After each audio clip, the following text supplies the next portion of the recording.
Hablamos del fraude electoral como una maquinación, Salinas y López Obrador sean los dos. En la Unión Soviética, donde el verdadero poder no estaba en el gobierno, sino en el Partido Comunista, viaja Gorbachov a China y sermonea al liderazgo chino. Aquellos que no cambian a tiempo, los sepulta la historia. Putin es el renacimiento del nacionalismo ruso, todo aquello que tenga que ver con chingar. Gabriel Guerra es mexicano, de trato personal amable y apasionado a la vida en el campo mexicano, a los caballos y a la gastronomía de México. Es memoria histórica de una grande de nuestro país, la recordada con cariño y admiración, Rosario Castellanos. Es también memoria de México al habernos representado en la Unión Soviética, en la Alemania Oriental y en Canadá. Esta fue mi experiencia al haber compartido una comida con él. Mi nombre es Jorge Matus y este programa es Voces de México.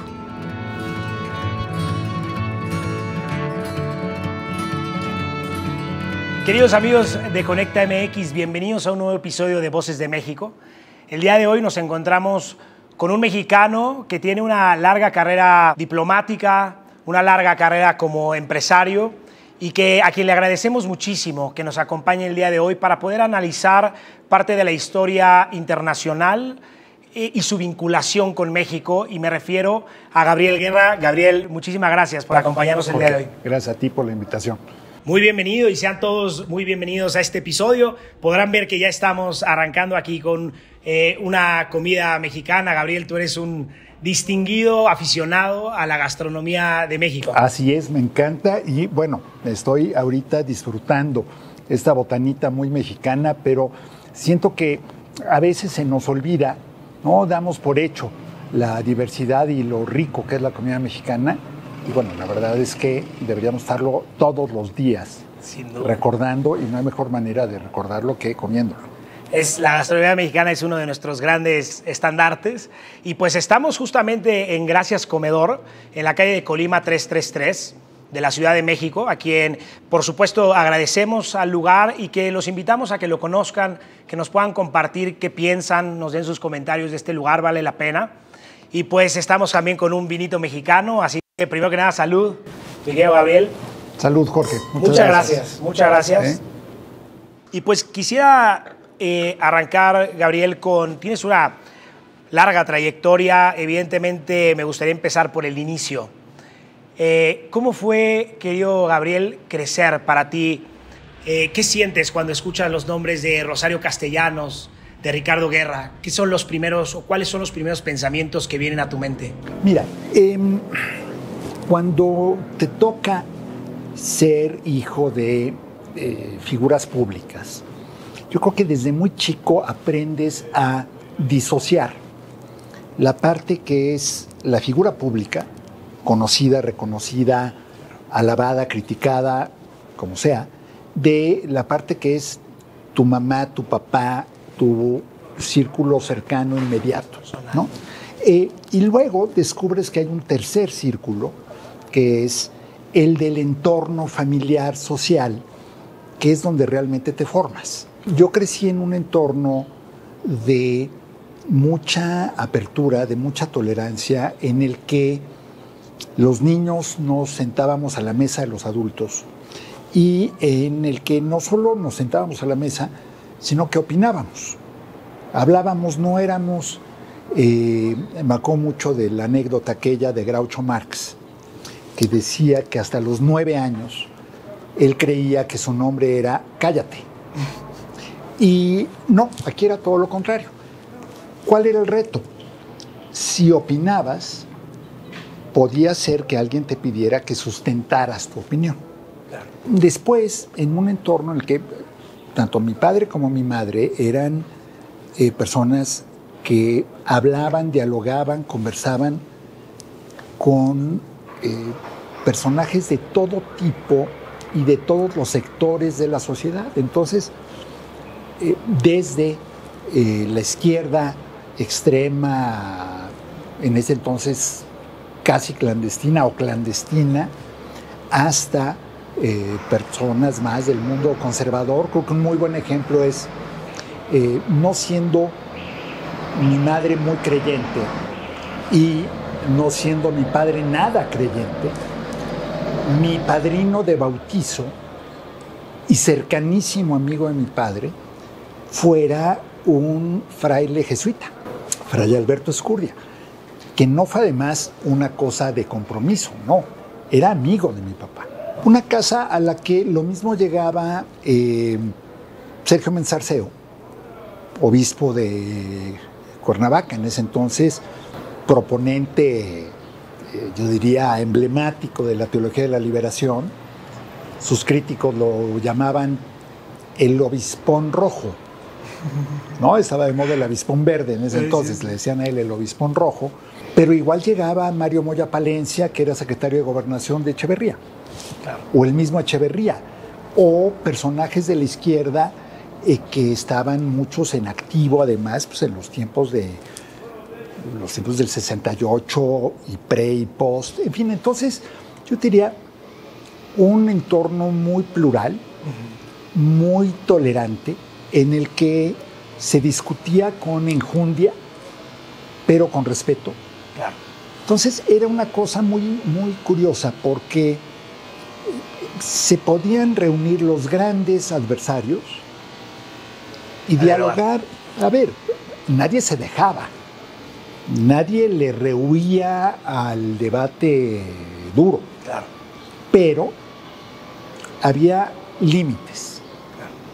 La ofensa personal, el insulto, eso quedaba a un lado. Tampoco eran todos hermanas de la caridad, o sea, se decían, se hablaba fuerte. Mi madre era más cuidadosa en el lenguaje, yo creo que más por tradición que otra cosa. Mi papá a lo mejor un poco más mal hablado, pero no nos espantábamos de las groserías, nos espantábamos de la tontería. Claro. ¿No? Nos espantábamos de la ausencia de ideas, nos espantábamos de la gente que en lugar de argumentar sacaba el panfleto o el discurso hecho, que no tenía respuestas. Eso era lo que no se veía bien, digamos, ¿no? Entonces, lo digo ya hoy a mis casi 60 años. Por supuesto, de chico no lo ves así. De chico lo único que ves es, mira, la gente puede discutir apasionada y calurosamente, se puede encender y después se da un abrazo, brinda, se sienta a la mesa, comparte la comida. Pero es que no pasa nada. Es este entorno, porque a mí hasta cierto punto me maravilla la diversidad de tus encargos, inclusive de tu vida personal, porque estuviste en 1988 como agregado cultural, ejerciendo, hoy por cierto, está en boca de todos, los agregados culturales. Están de moda los agregados culturales en la Unión Soviética, en un periodo muy interesante del mundo. Lo mismo como director de prensa a finales de los 90 de la Presidencia de la República, o en el periodo de la caída del muro de Berlín, a finales también, principios de los 90. Sí. Así que fue este entorno el que te permite, inclusive en la dirección de Edelman, o sea, te permite tener una mente abierta, poder sentarte con propios y extraños, con derechas e izquierdas a dialogar. Sí, mira, yo añadiría 2 episodios en mi vida, 3, muy formativos también. A mis 5 años, mi madre toma un sabático y se va un año a Estados Unidos a dar clases, y yo la alcanzo. Estamos en la Ciudad de México, entonces las ambulancias, ¿no?, a veces están a la orden del día. En la Ciudad de México y en la pandemia, ¿no? Sí, yo diría las dos cosas. Y por eso estamos en sana distancia. Con distancia. Entonces, un año en Estados Unidos, yo muy chico, pero en el que me topo por primera vez con, se van a reír, pero yo tenía una amiga y era mi novia. Fue mi primera novia, ¿no? Caray. Hasta que un día me topé con que ya no podía salir a jugar conmigo. Y me acuerdo muy bien que mi nana, después de varios días en que estaba yo confundido y perplejo, me dijo, es que sus papás no quieren que juegue contigo porque eres mexicano. Entonces fue un primer shock, digamos, ¿no? Luego, al mismo tiempo, muchísima gente muy abierta, muy generosa. Luego, el aprender a quedarte callado. En algún trayecto íbamos rumbo a Boulder, Colorado, en tren. Y entonces, pues entrando a Colorado, yo empiezo a hablar, de nuevo, escuincle de 5 o 6 años, pues de cómo era el momento de reconquistar todos esos territorios. Y mi mamá me hacía señas de, niño, cállate o habla más bajito. No queremos que nos bajen del tren. Entonces, bueno, y luego me toca vivir con mi madre. Ya tenías una sensación de rebeldía. Siempre. Desde siempre, sobre todo de rebeldía verbal, ¿no? Sí, sí. Bueno, luego, años después, mi madre es embajadora de México en Israel. Nos toca vivir la guerra del Yom Kippur, nos toca vivir todo ese mundo de encuentros, desencuentros religiosos, políticos, ideológicos, en fin. Y me topo con una democracia parlamentaria vibrante, sí, que era la israelí. Compleja, enredada, fascinante, pero inaudita para alguien que venía de México. Claro. Y más, bueno, a esa edad, ¿no? Entonces fue un gran descubrimiento. Y luego, años después, fines de los 70s, mi padre es embajador de México ante Alemania Oriental. ¿Te vas a estudiar ahí? Sí, bueno, se llamaba la República Democrática Alemana, pero en realidad era Alemania comunista, sí, en la que también pues te topas con todas las contradicciones y todo lo que has venido escuchando de el modelo, digamos, soviético, del comunismo o del socialismo, lo que ya se llamaba en ese entonces el socialismo real existente, para diferenciarlo del comunismo, que era una utopía, y te das cuenta de muchas cosas que pues no funcionan como debieran, claro, y más en una ciudad como Berlín, que es una ciudad dividida. Nosotros como diplomáticos podíamos cruzar, yo tenía amigos de ambos lados, pero te das cuenta entonces de que lo que de un lado es verdad, del otro no lo es y viceversa. Cosmogonías. Y entonces de nuevo tienes que aprender que nada es absolutamente blanco o absolutamente negro, y que yo me quedaría con este aprendizaje, digamos, de mi vida en general, de que ni el bien, digo, salvo casos extremos, como los nazis o algo así, pero... Sí, pero la verdad tiende a estar en los grises. Generalmente los grises, los matices, alguna vez me han dicho, bueno, varias veces, tengo un pequeño ejército de adversarios o de críticos o de troles en redes que me dicen tibio, como que fuera un insulto. Yo digo, bueno, si buscar el punto medio entre las cosas, si buscar los matices, si no creer en el maniqueísmo esto de todo bueno, todo malo, bueno, si esa es tibieza, oye, imagínate que estuvieras en un debate público y uno de los participantes le gritara al otro como insulto, es que eres un moderado. Claro. Bueno, pues sí, ¿no? Sí, claro. Quiero nada más dejar constancia para las cámaras de que aquí hay niveles de fifiez. Yo me comí mi sope con cubiertos, porque era un sope que luego subiré a redes, que tenía chorizo encima, etcétera. Pero ni mi quesadilla, ni esto, me lo estoy comiendo con cubiertos. El señor Matus sí. Digo, nada más para que vean de qué lado dejar máscara iguana. Y bueno, justamente me gustaría recordarles, porque creo que no les contamos.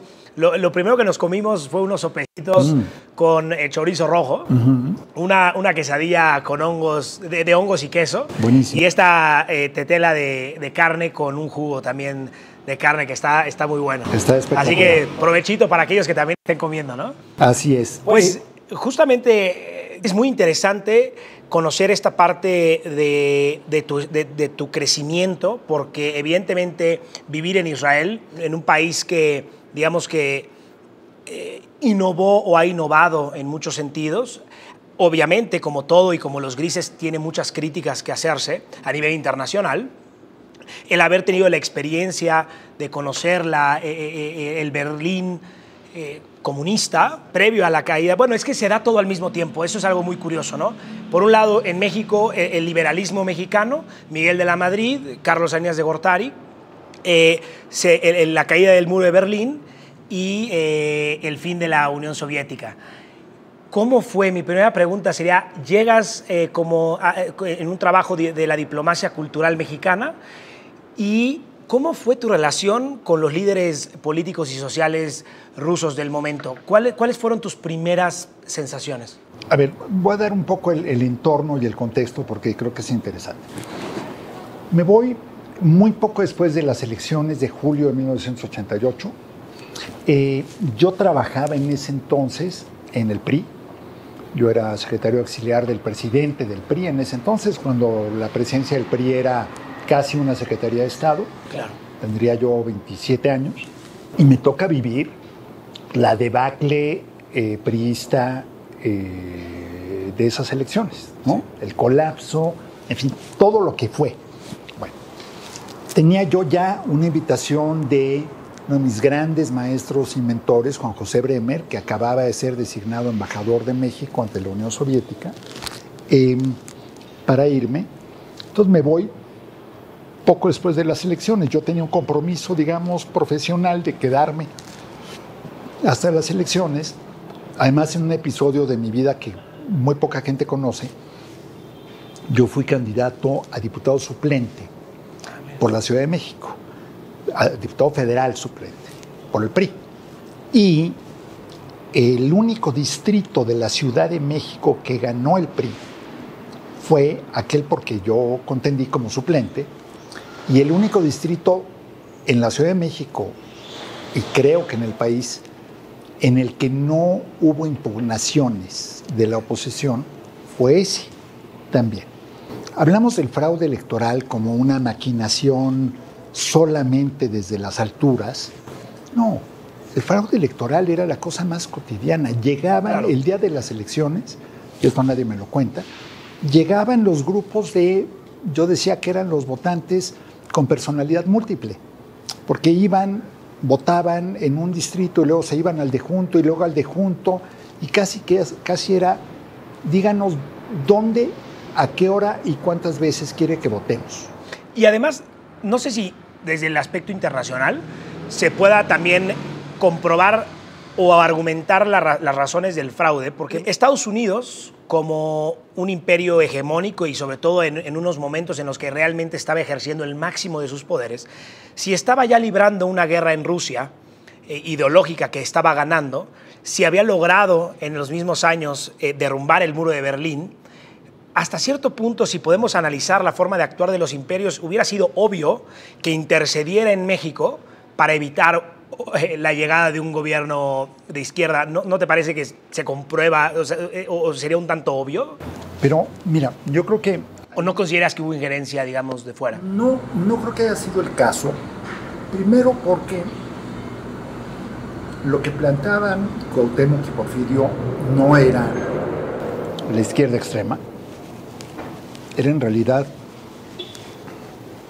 la continuación del discurso nacionalista, revolucionario, priista de toda la vida, y quien rompía con eso hacia el modelo más que hoy llamaríamos neoliberal era Salinas, ¿no? Que tenía una visión de país muy distinta y, en fin, no podemos discutir probablemente otro día si era o no la visión correcta. Yo creo que Salinas, si algo tenía, y es de los pocos presidentes de la era moderna de México que lo tenía, era un proyecto de país, muy claro.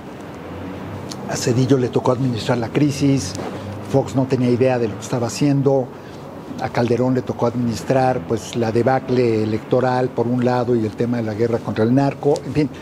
Pero Salinas tenía una visión muy clara de lo que quería. Como la tiene López Obrador, Claro. No quiere decir que estemos de acuerdo, no quiere decir que sean buenas, simplemente quiere decir son personajes. Además, qué gran paradoja que Salinas y López Obrador sean los dos de los tiempos modernos de México. Los dos campeones, ¿no? Que hayan llegado con una visión de país. Insisto, no estoy comparando y no estoy diciendo que sean buenas o malas o regulares, como en todo. Los grises. Los grises y los puntos intermedios. Pero bueno, en fin, me voy a la Unión Soviética y llego, diplomático muy joven, a un encargo muy interesante, muy atractivo, pero yo venía de ser funcionario del partido en el poder, que eso aquí era irrelevante. En la Unión Soviética, donde el verdadero poder no estaba en el gobierno, sino en el Partido Comunista, el que yo viniera a haber trabajado con el presidente del partido era muy relevante. Muy relevante. Entonces, fue una ayuda involuntaria, porque sentía, me acuerdo incluso cuando fui a sacar mi visa, me recibieron con unas cortesías, amabilidades en la Embajada de la Unión Soviética aquí en San Miguel Chapultepec, en Tacubaya, bueno, inauditas, porque venía yo del partido. O sea, el concepto partido allá era muy importante. Y luego, mi rango en la embajada era primer secretario. El presidente del partido allá es el primer secretario del partido. Entonces, sí, todo combinaba para que dijera, uy, ese de ser influyente. Claro, claro. Y mangos, yo no era influyente para nada, ¿no? Era un muchachete aprendiendo y haciendo mi mejor esfuerzo, pero era muy chistoso porque entonces me abría muchas puertas. Y cuando en la conversación salía una sociedad además absolutamente jerárquica, claro, centralizada, en que de nuevo las palabras mágicas eran partido, ¿no? Y pese a venir de lo que nosotros entendemos acá como el partido de Estado, que sí lo era para México, resultaba que éramos niños de pecho a la forma de gobierno en Rusia. Completamente. A ver, yo lo decía y más de una vez tuve discusiones serias con amigos míos y amigas mías que decían, no, es que el régimen de partido único, o sea, perdón, no saben de lo que están hablando. Claro. O sea, régimen de partido único, el del mundo comunista, ¿no? La Unión Soviética, Alemania. Alguien le narraba algunas a mi papá cuando estábamos viviendo en Berlín. No, es que pasé por esto y esto y esto. Mi papá le dijo, a ver, son alemanes, son prusianos por Berlín y son comunistas. ¿Qué esperabas? O sea, cuadrado dentro del cuadrado dentro del cuadrado. Bueno, ¿qué me toca ver en la Unión Soviética? Todo el proyecto de apertura, reestructura, transformación de Gorbachov. Te voy a escribir lo que vivimos ahí durante 2 años con un ejemplo burocrático. Y todos los reportes que enviábamos a México, la frase más recurrente era: por primera vez en la historia de la Unión Soviética ha sucedido esto, ¿no? Por primera vez se ha publicado un libro de fulano de tal. Por primera vez se ha permitido una exposición de tal cosa. Por primera vez se ha abierto una tienda semiprivada. Yo creo que Gorbachov, que tenía una mente muy diáfana y muy clara, no alcanzó a entender la profundidad de las raíces burocráticas, por un lado, y de la dificultad o imposibilidad de transformar a la burocracia, al aparato. Porque además allí el aparato del Estado estaba en todos lados, ¿no? En México, incluso en el momento más extremo de estatismo, que sería probablemente López Portillo, tal vez era el 50 o 60% de la economía. Claro. No era toda. Claro. ¿No? Sí, era absoluto. Absolutamente todo. Pero además, todo vinculado. Entonces, empieza, por ejemplo, un día a escasear dramáticamente el jabón. Todo tipo de jabón. Jabón de manos, jabón de baño, jabón de lo que fuera. Bueno, desastre. O sea, tenías que hacer colas para conseguirlo, se autorizan importaciones de emergencia, lo que sea. Bueno, y un día, una revista alemana que se llama Der Spiegel hace un reportaje acerca de por qué empezó a escasear el jabón. Dice, bueno, se juntaron básicamente 2 cosas. La primera es, Gorbachov da la orden de que todos los grandes combinados industriales de la URSS se tienen que volver autosuficientes, es decir, salir por lo menos a mano y que tiene un plazo de X tiempo perentorio para hacerlo. La fábrica estatal de jabón producía, voy a inventar las cifras, pero a dar un poco la proporción, 100 millones de pastillas de jabón diarias que se vendían a 10 centavos de rublo y 100,000 de lujo porque le ponían una gotita de perfume y de colorante que se vendían a 1 rublo. El costo de producción era tal vez 50 o 60 centavos. Las primeras se vendían con pérdida, la segunda se vendía con un margen muy alto. Si a ti te ordenan que te vuelvas autosustentable en 1 año, pero no te dicen nada más, la solución más sencilla es decir, reduzco mi producción de la pastilla barata, que a mí me cuesta, y aumento la de la cara, que me da utilidad. Pero claro, entonces en lugar de 100 millones de pastillas a 10 centavos, pues le bajo a 50 o a 40 o a 30, y en lugar de 100,000 de rublo, pues hago 1 millón. Claro. Entonces termino produciendo la tercera parte. Yo estoy cumpliendo con mi mandato. A mí me dijeron, tú tienes que salir a mano o con utilidad. Lo voy a lograr. Estoy generando un problema de desabasto. Bueno, número 1. Número 2, se desata el conflicto en Nagorno-Karabaj entre Armenia y Azerbaiyán.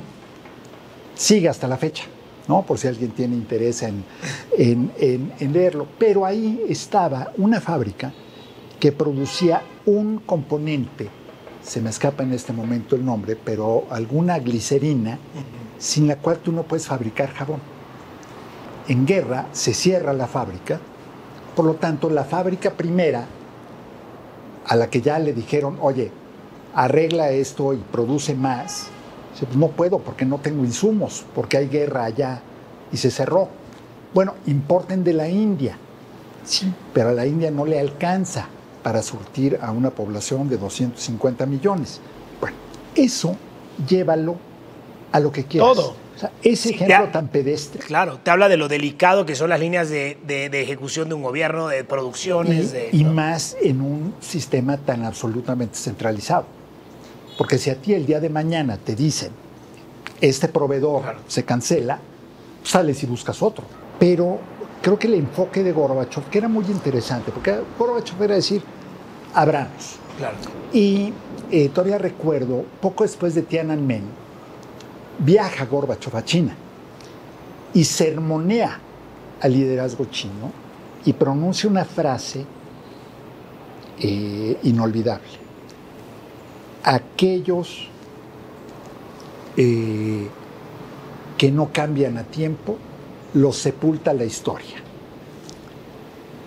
Y un par de años después, China había solventado esa crisis a su manera y la Unión Soviética había dejado de existir. Sí. Justamente me gustaría recordar citar a Adolfo Aguilar Sincer. Querido Adolfo, sí. Y de forma textual, porque me parece muy interesante y quizás surge de ahí una reflexión para México. La perestroika soviética es un intento de reorganización económica para reconstruir interna y externamente al imperio y que paradójicamente la modernización mexicana es por fin la sumisión nacional al imperio del norte para apuntalar internamente una estructura de poder que se ha quedado ya sin sustento propio. Me parece una frase demoledora para la forma como Adolfo en ese momento describe la transformación, la apertura en México versus la perestroika. ¿Cómo ves la relación de México en ese momento histórico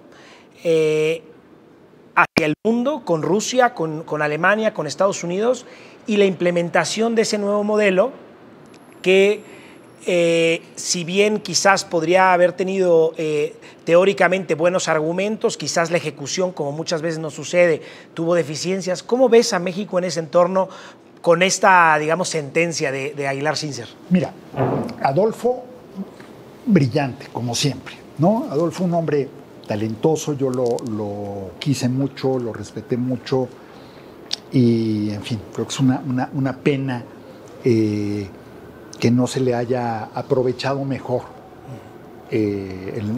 sobre todo en el momento en el que estaba, en esa transición mexicana en el 2000, yo creo que él tenía una visión mucho más clara y completa, tal vez que cualquier otro integrante del gabinete de Vicente Fox o del equipo de Vicente Fox, porque Adolfo no llegó a estar como tal en una Secretaría de Estado.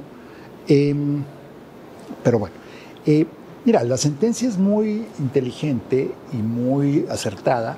Por supuesto, son realidades muy distintas, pero el modelo mexicano, cuando se decide la apertura, se decide en buena parte, primero por desesperación en los 80s, a mediados de los 80s, las crisis y la debacle y la deuda y la disyuntiva entre seguir por la ruta del proteccionismo que nos había funcionado bastante bien mucho tiempo o abrirnos.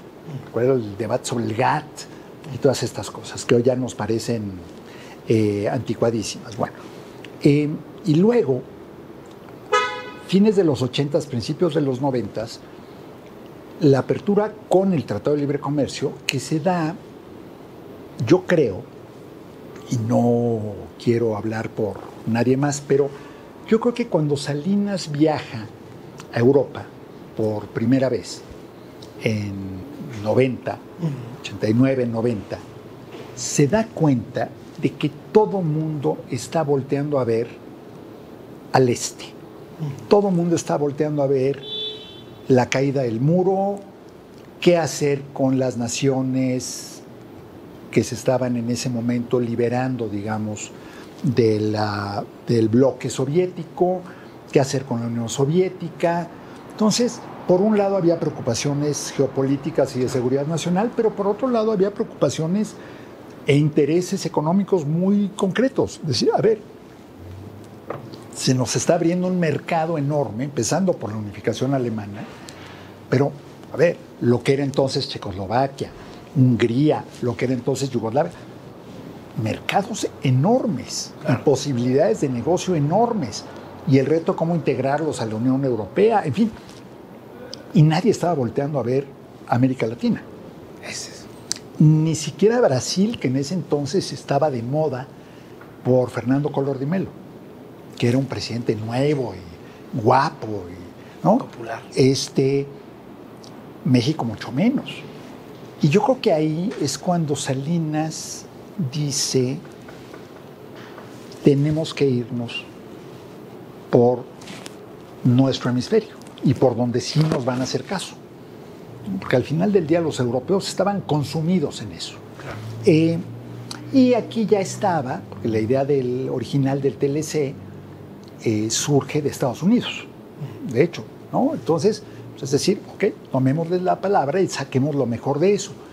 Y eso lleva a una serie de reformas que le dan un salto cuantitativo, cualitativo. Cualitativo no siempre quiere decir bueno, ¿eh? Claro, ¿no? A la situación en México. Entonces, ese fue ese modelo, seguramente al que se refería Adolfo Aguilar Sincer. Curiosamente, aquí, bueno, se aprueba el TLC y me voy a brincar a otra etapa de mi vida. Cuando llego a Toronto como cónsul general de México, que nos platicaras como llego en 1998, ¿no? 98. Llego por invitación de Rosario Green. Yo ya estaba cómodamente en el sector privado. Llego a Toronto, capital financiera de los medios de comunicación, principal fuente en ese entonces, Ontario, del intercambio comercial con México, de inversión, destino principal de los trabajadores migratorios mexicanos que van de manera muy ordenada cada año a Canadá, un periodo de tiempo, y regresan con sus papeles en avión, ¿no? De manera muy ordenada, muy bien. Y una de las primeras cosas que me planteo es buscar a un líder político canadiense, Bob Rae, del Partido Neodemócrata, que en ese entonces era de izquierda, que había sido uno de los principales opositores en Canadá al TLC.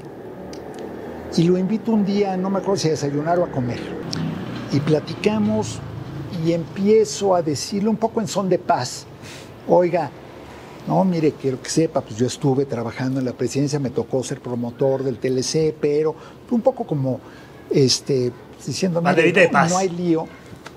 Y voltea Bob Rae, que era todo un personaje de la política canadiense, con su tenedor así, ¿no? Dice, Mr. Guerra, you won, we lost, period. Ustedes ganaron, nosotros perdimos. Asunto siguiente. Ya, no perdamos tiempo en seguir discutiendo lo que pudo ser o lo que no fue. Ya somos socios comerciales. Claro. ¿De qué más hablamos? Claro. Bueno, y eso... Lo desaprovechamos, Gabriel, la implementación, desaprovechamos la oportunidad porque es preocupante que hayan pasado... Uno de los principales argumentos justamente del Tratado de Libre Comercio era que en el 93... México, es decir, Estados Unidos tenía salarios 10 veces superiores a los mexicanos y buscaban empezar a equiparar el salario. 23 años después tenemos salarios 10 veces menores que los de Estados Unidos, así que lo desaprovechamos, fue una mala implementación, de nuevo se nos fue en la corrupción. ¿Qué pasó? Mira, el error de fondo, Jorge, me parece, fue pensar que un tratado de libre comercio equivalía a un programa de desarrollo económico interno. Y son dos cosas completamente distintas. Entonces, me parece que hubo un sector en el gobierno y en el sector privado, sobre todo, tal vez, que dijo, ya tenemos TLC, ya no nos tenemos que preocupar, esto solito va a resolver. La gran promesa del mercado, ¿no? A ver, mira, cuando se cumplieron 20 años del TLC, había una estadística por ahí muy interesante que mostraba, seguramente esto hoy se actualizaría, pero no variaría el fondo, que México general había crecido en promedio, digamos, 3% anual a raíz de la entrada en vigor del TLC. Pero si desagregabas, el norte de México había crecido 4.5. El centro de México había crecido 3 o un poco menos y el sur no había crecido. O sea, nos quedamos sin entender que había que incorporar a toda esa parte del país. O tal vez se entendió y se dieron cuenta de que no se podía o no fue suficiente.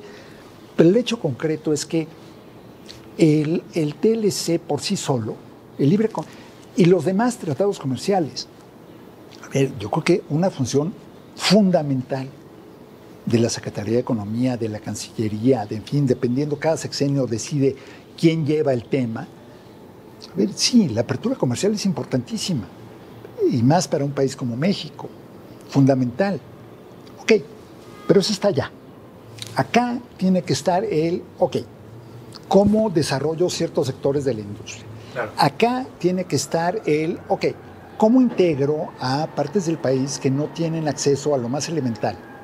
Porque ellos con o sin libre comercio, si no pueden sacar su producto al mercado, están fritos. Claro. Entonces, a ver, cuando el sismo del 17, una de las primeras ideas es tarjetas bancarias para todos los damnificados, para que ahí les llegue su ayuda, para evitar la intermediación.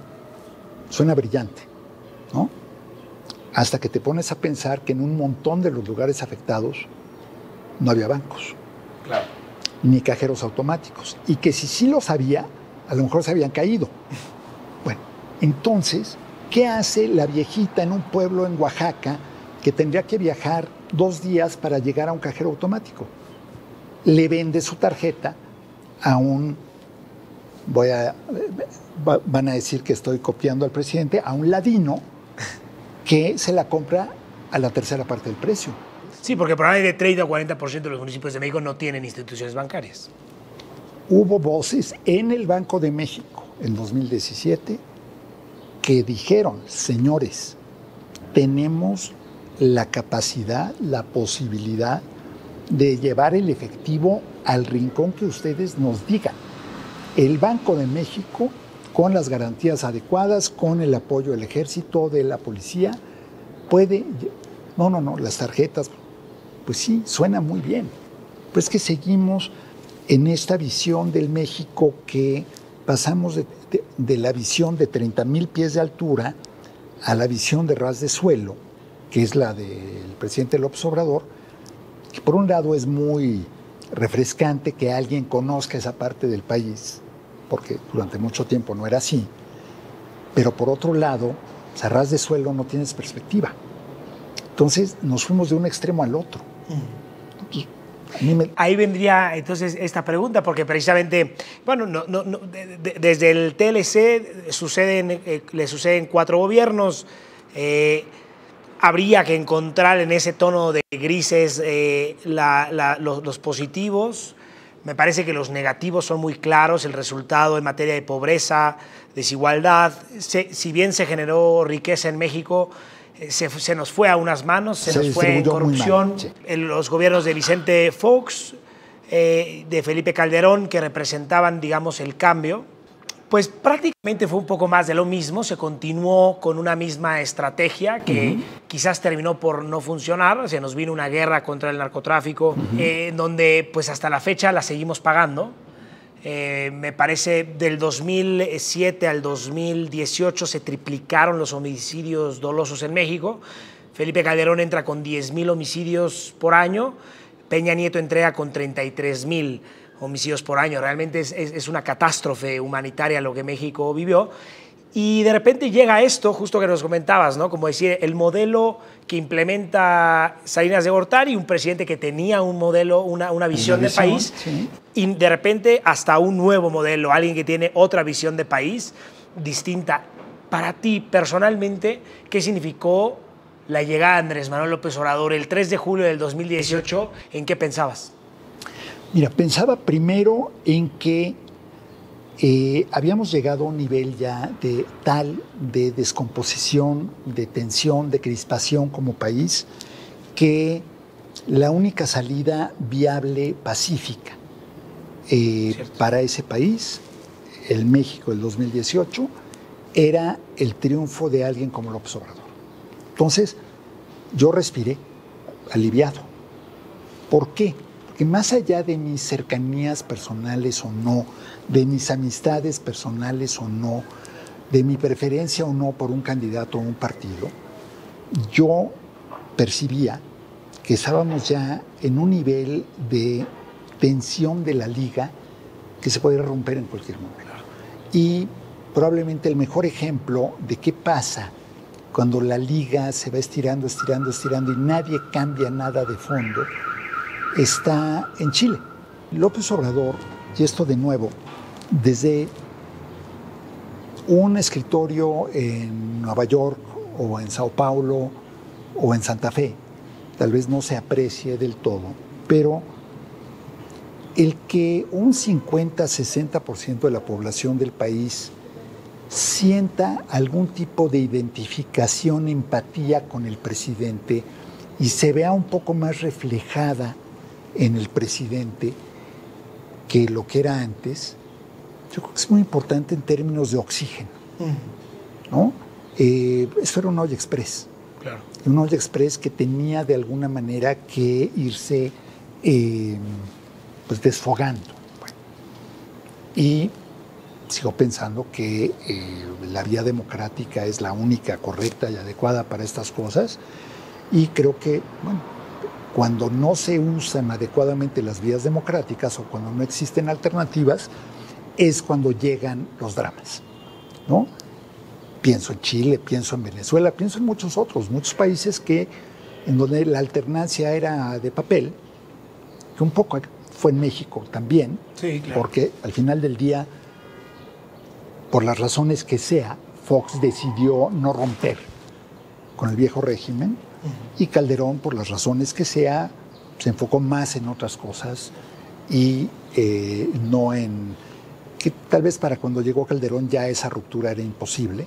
México necesita gobiernos de izquierda moderada y moderna, es decir, no viejos esquemas de la izquierda tradicional, pero sí esta visión que yo llamaría más cercana a la socialdemocracia europea, de que hay pisos básicos sin los cuales un país no puede prosperar, no puede crecer, que hay temas de inclusión que tienen que ver, por supuesto, con las libertades individuales, civiles, sociales, pero también con la eliminación de disparidades dramáticas.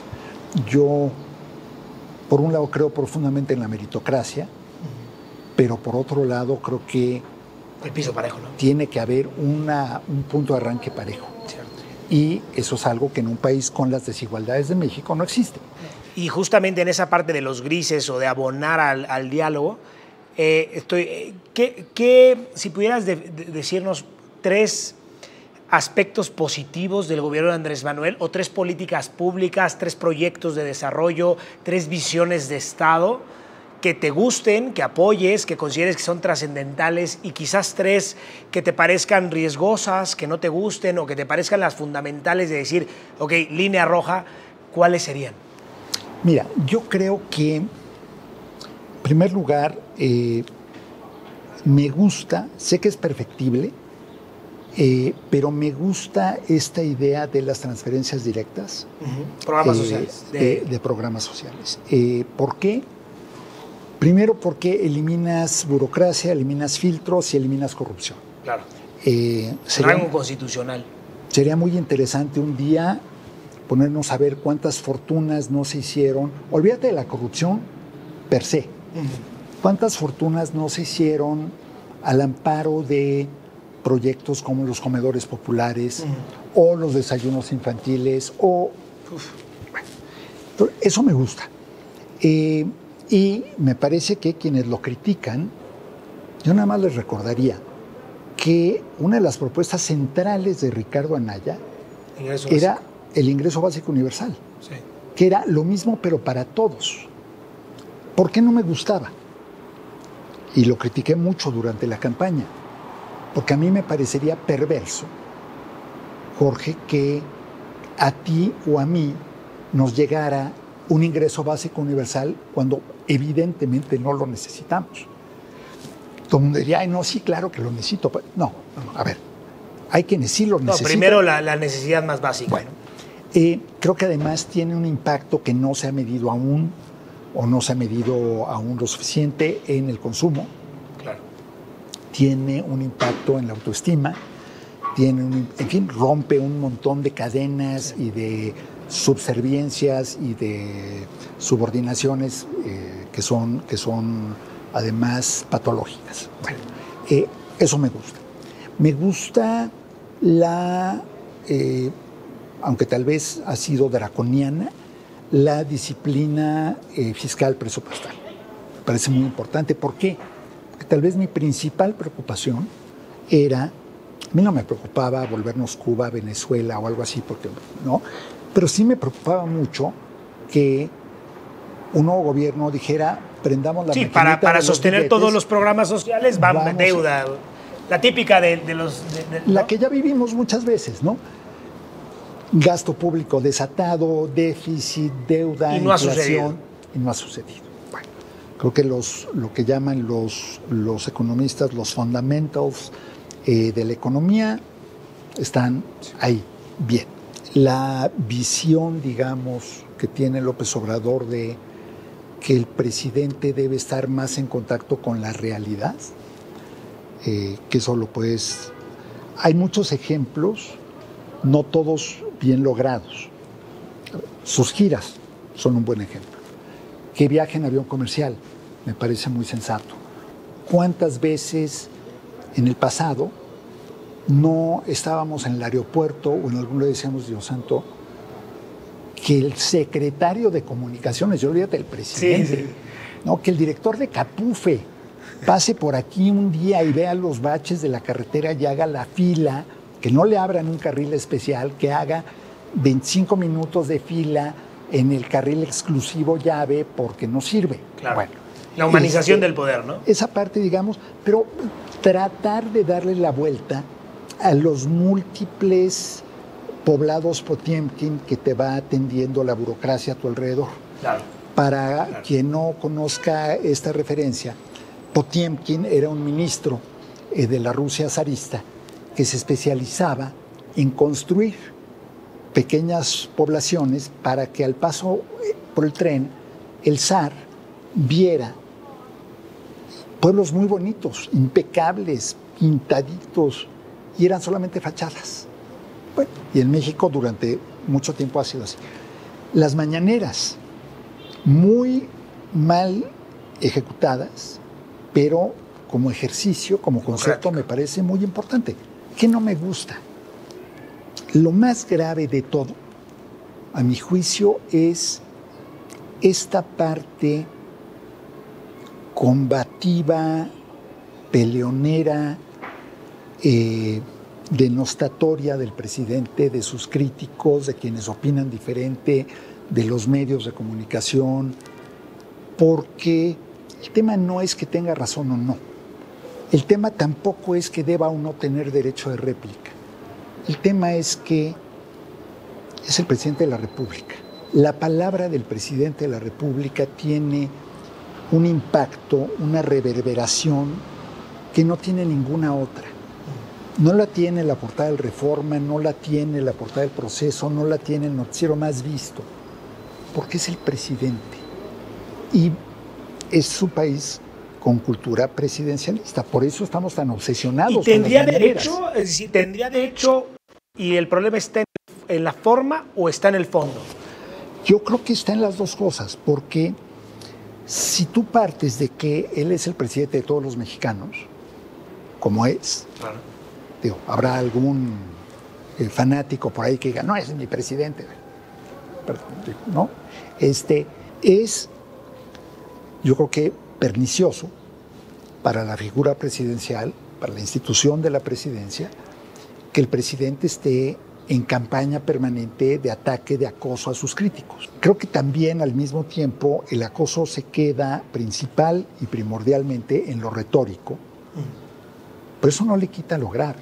Claro. Es decir, que te critique el presidente de la República que tú quieras, el país que sea, por nombre y apellido y te señale, híjole, está muy cañón. No son, a ver, no es tu vecino que te salió a mentar la madre, ¿no? No es un líder político, no, es el presidente de la República. Sí se siente el fregadazo. Pero además de que se siente, yo digo, bueno, ¿qué pasa si tiene consecuencias incluso no deseadas? Porque yo creo que no ha habido persecución política. Ha habido exhibición en la plaza pública, que eso no me gusta y no me parece. No ha habido persecución política, pero tiene repercusiones. Si el presidente sale y te exhibe una y otra vez y te corren de tu trabajo por ello, pues ya tuvo una repercusión. Entre el circo del quién es quién y entre muchos de los bufones o de los que van y leen las preguntas por encargo, pero también van periodistas serios. Lamento que se haya generado un clima en el que la mayoría de los periodistas serios no van. ¿Por qué? Fíjate que me lo he preguntado más de una vez. Yo creo que hay muchas cosas. Digo, hay algunos que tienen aversión y rechazo abierto, manifiesto por el presidente. Están en todo su derecho.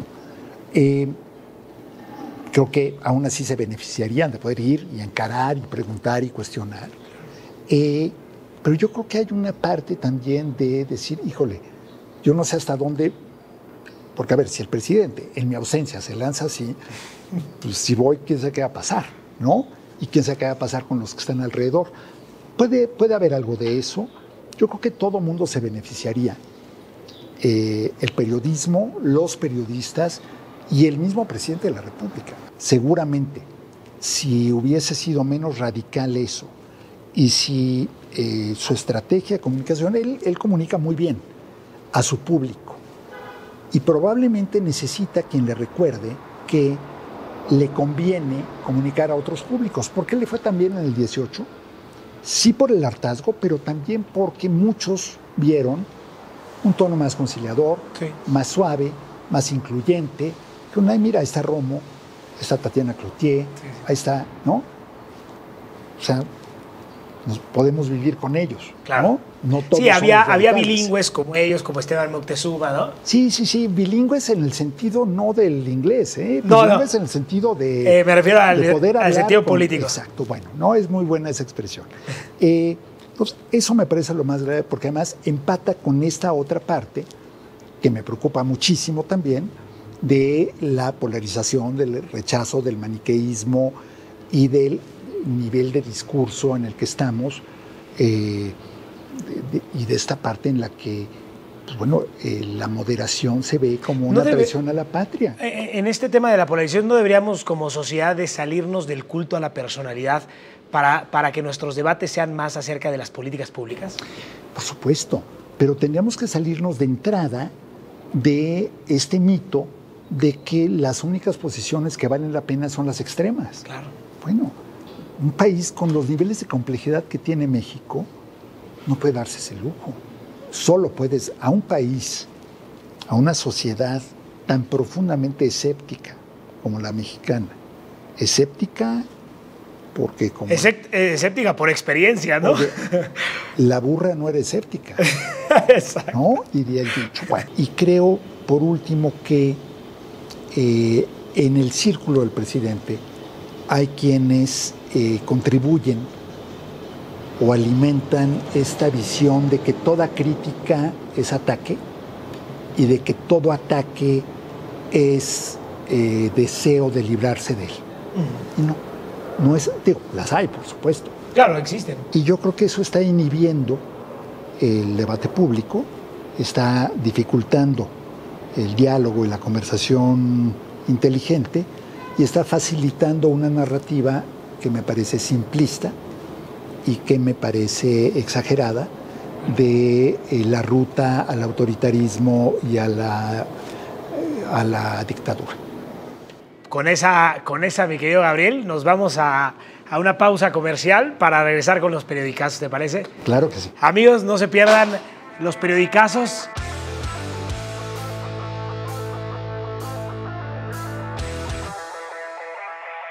Amigos de Conecte MX, bienvenidos a los periodicazos. Recuerden que estamos aquí con el gran Gabriel Guerra.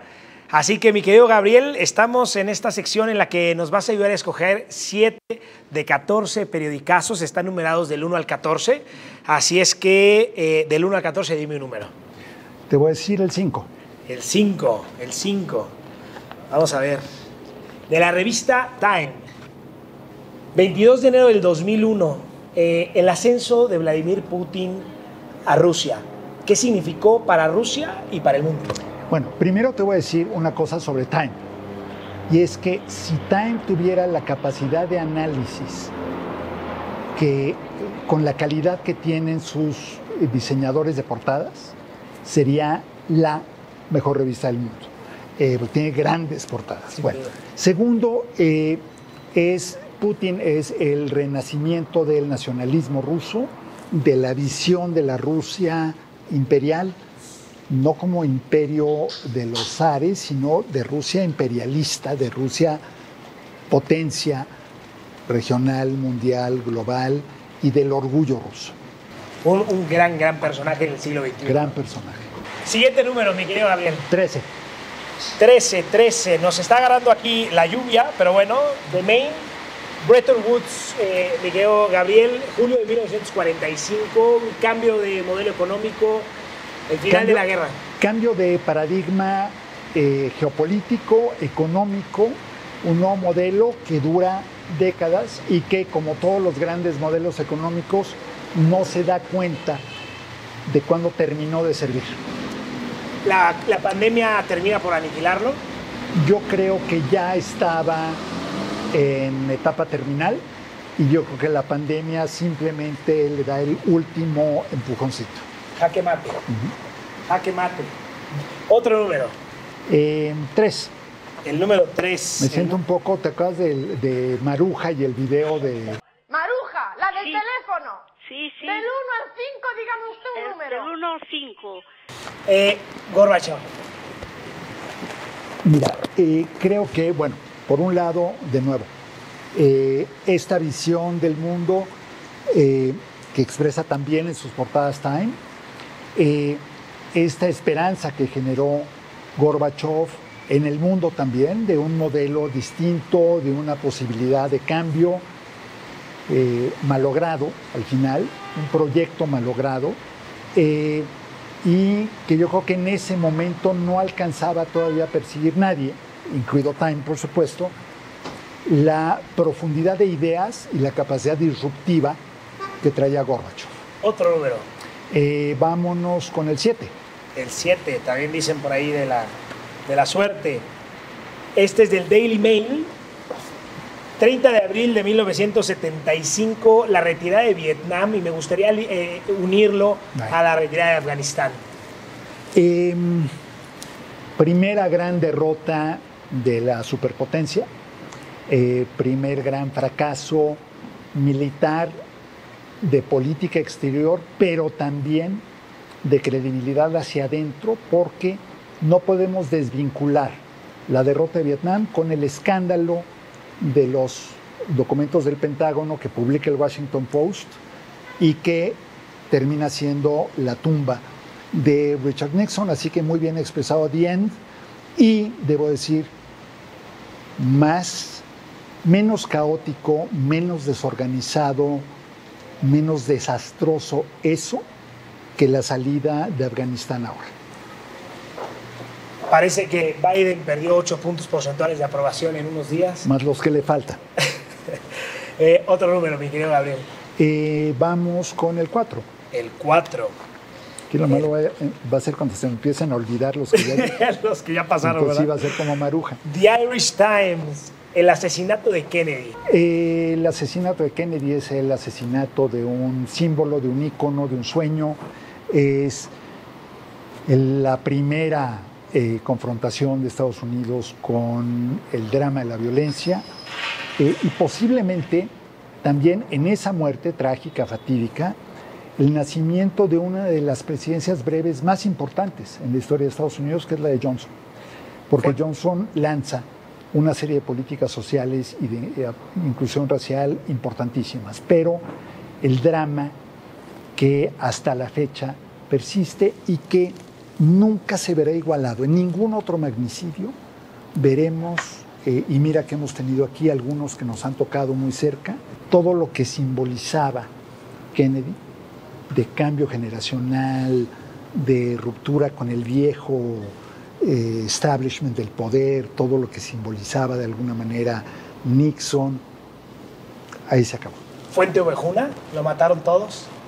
Yo creo que al final nos lo seguiremos preguntando. Yo no quisiera acabar con la sana tradición de las películas de conspiración. Pues última de comentario de aquí de los periodicazos, mi querido Gabriel. Voy a irme por el 9. El 9. El 9 de la jornada. 2 de enero del 94, la sublevación en Chiapas, dice la portada, el zapatismo mexicano que tú conoces bien. A mí me tocó vivir muy de cerca por muchas razones. Primero, por los orígenes de mi familia en Chiapas, por la cercanía de mi madre con el tema de las comunidades indígenas, de la marginación, de la discriminación, por mi propia vocación, porque era yo servidor público y me tocó trasladarme. Por un lado, un golpe devastador para el proyecto de transformación que encabezaba Salinas de Gortari. Por otro lado, el recordatorio de que lamentablemente se sigue viendo a las comunidades indígenas en México y hoy todavía, tantos años después, desde la perspectiva de que requieren de un salvador que los pueda sacar de la miseria y que no conciben la idea siquiera de que los indígenas se puedan organizar política, social o militarmente. Y finalmente, la mayor tragedia La tragedia no es el levantamiento, yo creo que generó mucha conciencia. La mayor tragedia es ver la realidad hoy, en Chiapas y en todas las zonas con población predominantemente indígena en México, la realidad de la discriminación, de la marginación, de la pobreza, de la exclusión, que sigue ahí, y la falta de empatía de muchos que no acaban de entender por qué habría quien todavía guardase resentimientos por la conquista. Aún en deuda, aún en deuda. Sin duda. Pues las que me quedan, a lo mejor me gustaría decir, puede ser de una palabra. Ok. Porque es que pues, hay que aprovechar. Miguel de la Madrid, Mexico's Crisis, decía The Time, esto es 1982, una palabra, ¿qué te recuerda? Crisis. Espero que mi exhalación le haya dado Haya sido el fondo al... sin duda. The Wall Street Journal, septiembre del 2008, el fin de un paradigma. Fragilidad. 1948 y la creación del Estado de Israel. Esperanza y desesperanza. El siglo de Torreón, la expropiación petrolera, 1938. Ilusión. El Nacional, precisamente, 22 de agosto de 1940, el asesinato de León Trotsky, un grande de la historia rusa. Los Cuervos. Óigame, y esta es, fíjate, Seré el Mesías, 1970, Echeverría, qué portada. Desde Nantes. The Economist, 18 de abril de 2020, ¿está ganando China? Ya ganó. El País, marzo del 2020, la pandemia. Realidad. Miguel Gabriel, muchísimas gracias, amigos. No se vayan. Recuerde que vamos a la última pausa para regresar con las preguntas rápidas con el gran Gabriel Guerra.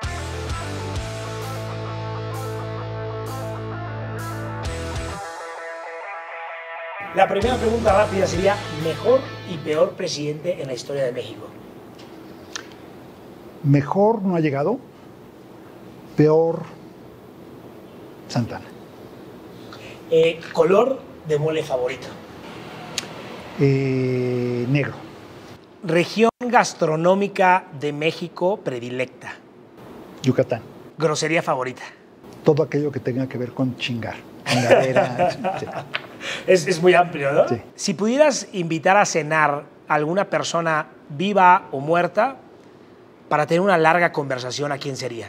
A la viva, sin duda. ¿Qué le cocinarías?